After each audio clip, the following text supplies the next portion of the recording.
O God, who were pleased to give us the shining example of the Holy Family, graciously grant that we may imitate them in practicing the virtues of family life and in the bonds of charity, and so in the joy of your house delight one day in eternal rewards. Through our Lord Jesus Christ, your Son, who lives and reigns with you in the unity of the Holy Spirit, one God, forever and ever. Amen.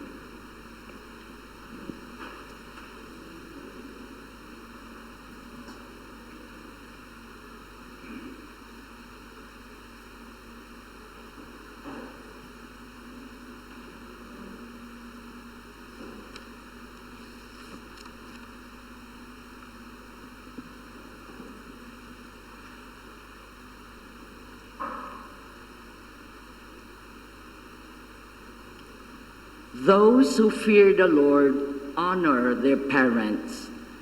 A reading from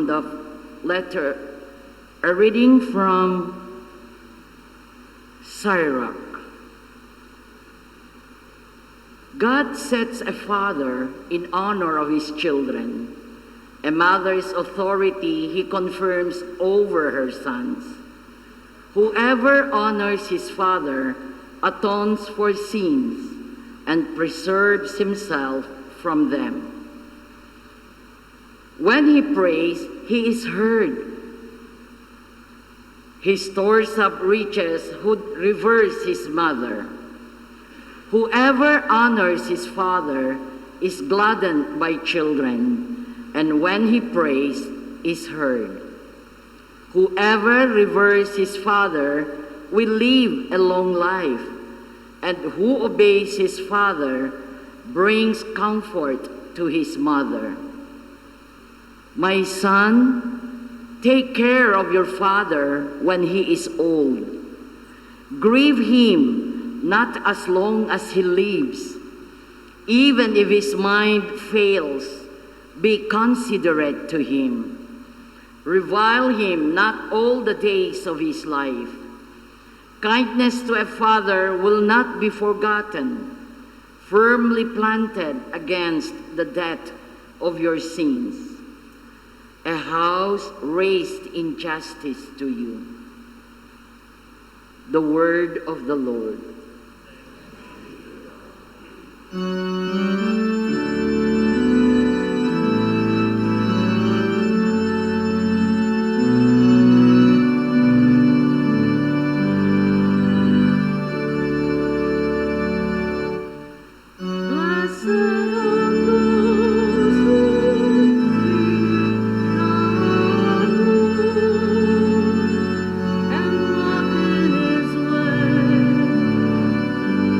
And walk in his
A reading from the letter of St. Paul to the Colossians. Brothers and sisters, put on as God's chosen ones, holy and beloved, heartfelt compassion, kindness, humility, gentleness, and patience, bearing with one another and forgiving one another. If one has a grievance against another, as the Lord has forgiven you, so must you also do. And over all, put on love. That is the bond of perfection. And let the peace of Christ control your hearts, and peace into which you were also called in one body. And be thankful. Let the word of Christ dwell in you richly, as in all wisdom you teach and admonish one another, singing psalms, hymns, and spiritual songs with gratitude in your hearts to God. And whatever you do, in word or in deed, do everything in the name of the Lord Jesus, and giving thanks to God the Father through him. The word of the Lord.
The Lord be with you.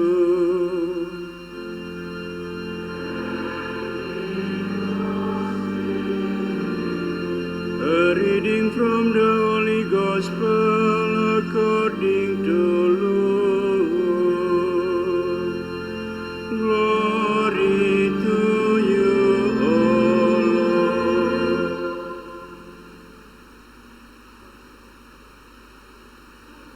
Each year, Jesus' parents went to Jerusalem for the feast of Passover. And when he was 12 years old, they went up according to the festival custom. After they had completed its days, as they were returning, the boy Jesus remained behind in Jerusalem, but his parents did not know it. Thinking that he was in the caravan, they journeyed for a day and looked for him among their relatives and acquaintances, but not finding him, they returned to Jerusalem to look for him. After 3 days, they found him in the temple, sitting in the midst of the teachers, listening to them and asking them questions, and all who heard him were astounded at his understanding and his answers. When his parents saw him, they were astonished, and his mother said to him, "Son, why have you done this to us? Your father and I have been looking for you with great anxiety." And he said to them, "Why are you looking for me? Did you not know that I must be in my Father's house?" But they did not understand what he said to them. He went down with them and came to Nazareth and was obedient to them, and his mother kept all things in her heart. And Jesus advanced in wisdom and age and favor before God and men. The Gospel of the Lord. Praise to you, O Lord Jesus Christ.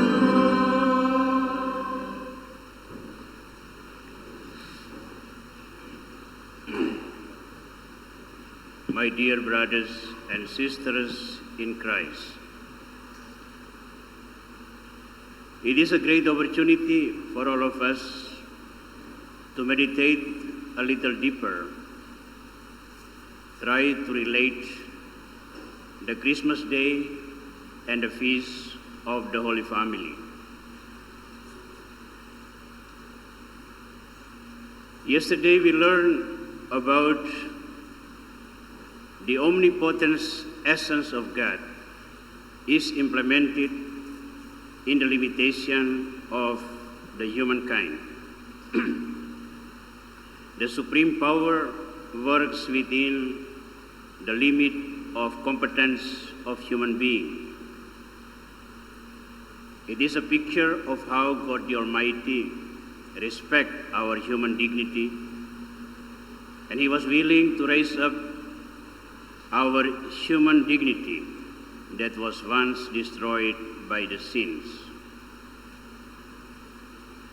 Today we extend a little further, expanding the matter into the family life as the smallest unit of apostolic work.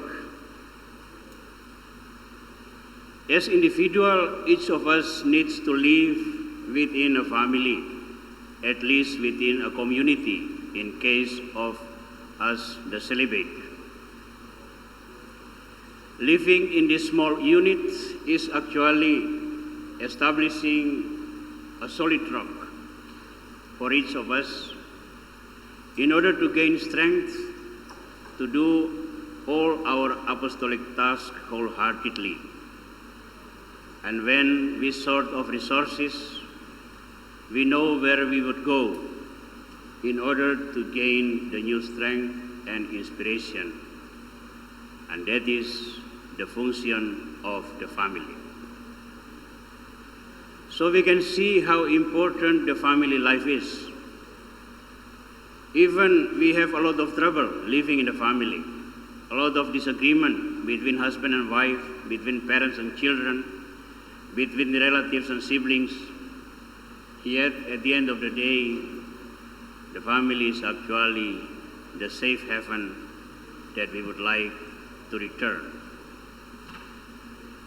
So today, when we talk about the family life, I'm not going to move into a practical way that you practice every day, but I simply highlight some spiritual and theological questions related to the family as the smallest unit of the apostolic messenger, as each of us are assigned by Jesus Christ, by the Lord Himself, to do the proclamation of God's word and implementing His love in every aspect of human life. The family of Nazareth becomes the model of all Christians' family simply because it was Jesus among them. When Jesus is not there, Joseph and Mary were nothing more but ordinary couple, like the rest of us. But the presence of Jesus changed the course of their life. And they became very important simply because they have the task of bringing up Jesus as a man. Jesus, the Word of God, the incarnate God, still needs to be raised up by human being. And this task is given to Mary and Joseph. We learn that Mary and Joseph were not rich and were not powerful either. They were simply ordinary family, and this family now had the great task to bring up the Lord became flesh, Jesus Christ, the Savior and the Lord for everyone. So the first impression that we get from this particular family is the presence of the Lord changed everything. Even in Jesus Christ, we learn the humility of the Lord, His willingness to live within the limitation of the family life. God, the supreme power, lived as a human being, educated, raised up, trained by Joseph and Mary, and probably other siblings around them. Only with his family, Jesus learned to behave properly. Even when he was criticized by Mary and Joseph when he got lost in the temple of Jerusalem, where they found him 3 days after searching painfully. At the time of being criticized by his own mother, Jesus simply reminded them that although he was a part of the Nazareth family, yet the main family of Jesus Christ is his full communion with his heavenly Father. That is why he said, "Don't you know that I have to stay in my Father's house?" The most interesting part is that he said that when he was 12 years old, and the 12 years old in the Jewish society is actually the last period of training a young boy to become an adult. At the age of 13, there should be a ceremony, the so-called Bar Mitzvah. Bar Mitzvah is to admit a boy into the adulthood with all the obligation of following the law of Moses. Jesus said that you should not forget that I had to stay in my Father's house. It means I am growing to become an adult. And adulthood means following the law of Moses, not only prescribed by his parents, but by learning from the teachers, the scholars, and by practicing it in everyday life. So, learning from the story about Jesus at the temple when he was 12 years old, what actually we get to implement in the family life.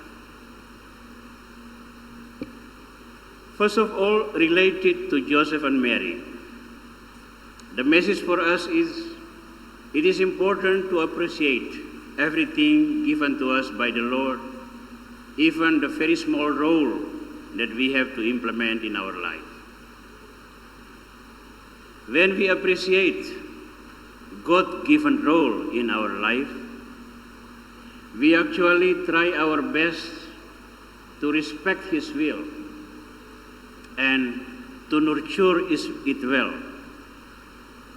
So what is given to us should bear fruits later and become a blessing for everyone. Therefore, the first message is appreciate every gift from the Lord and nurture it well so it becomes a blessing later for everyone. The second, when Jesus stated that he was about to leave the family to live in his father's house in the temple, it means that he has an obligation to fulfill. He has a task that's prescribed only by his heavenly Father.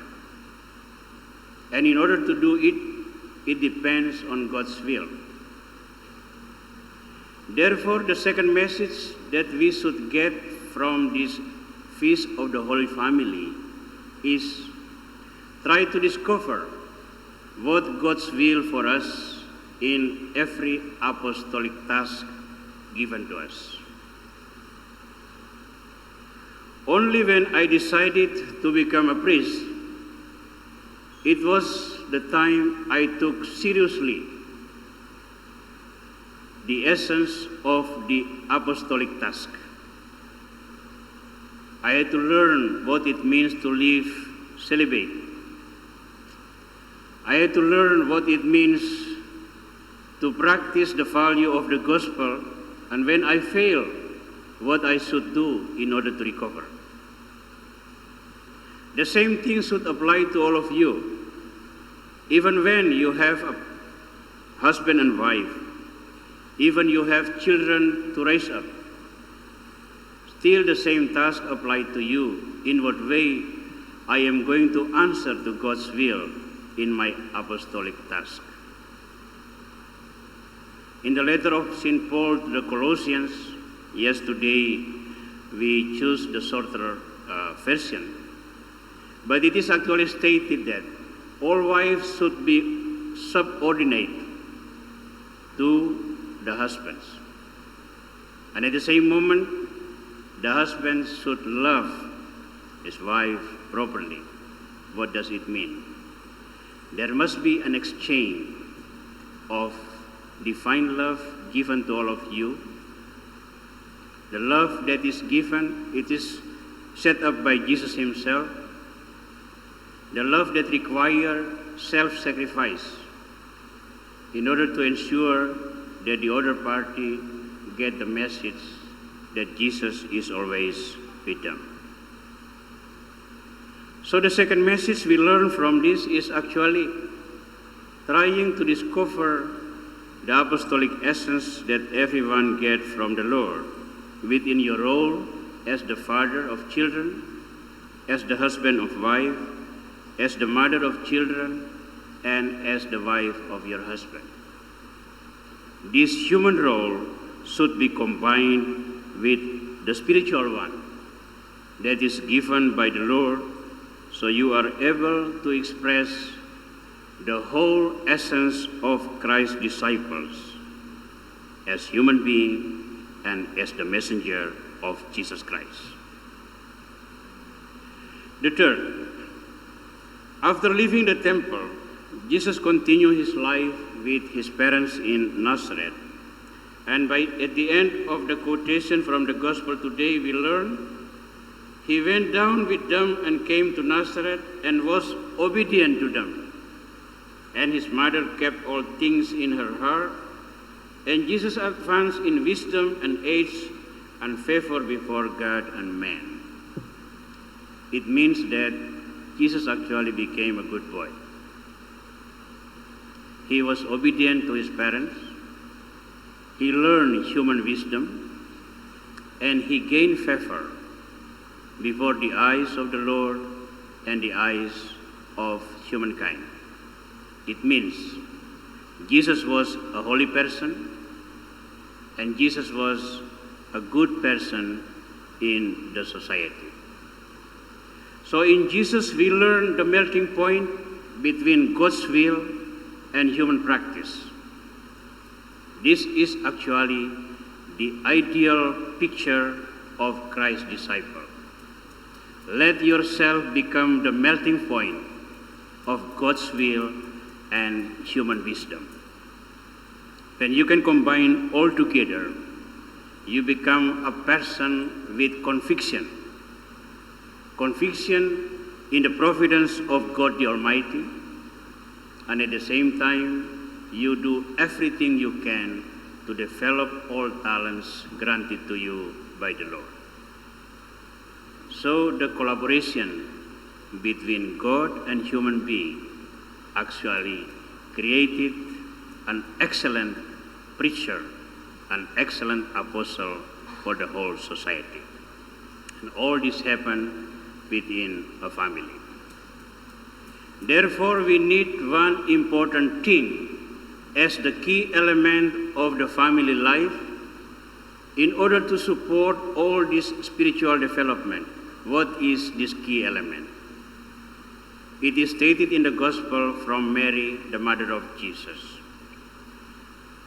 His mother kept all things in her heart. What does it mean? It means to meditate the Word of God.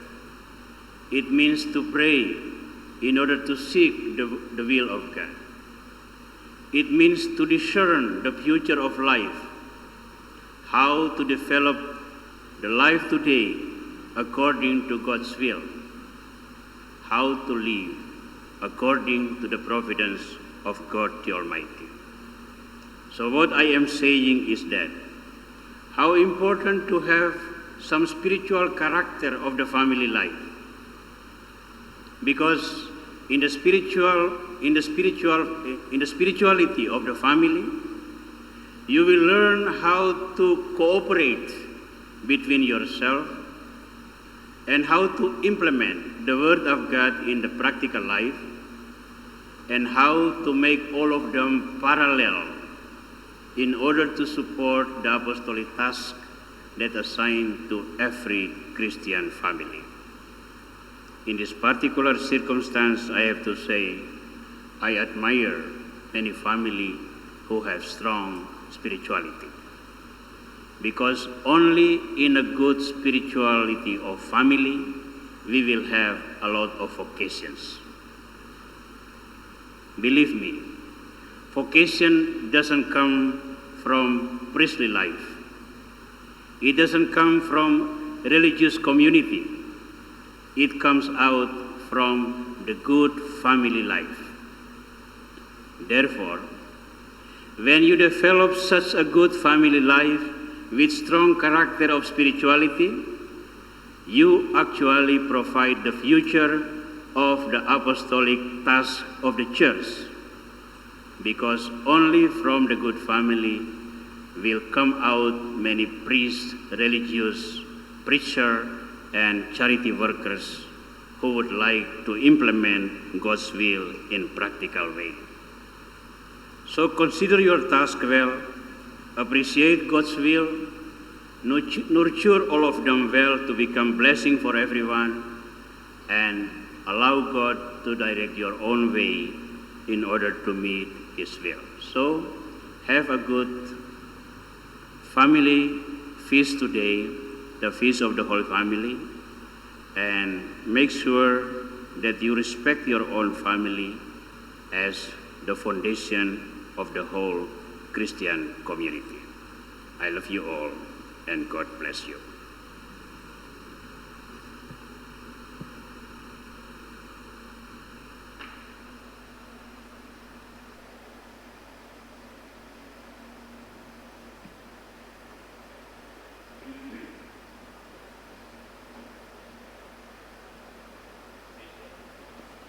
Christ's profession of the faith.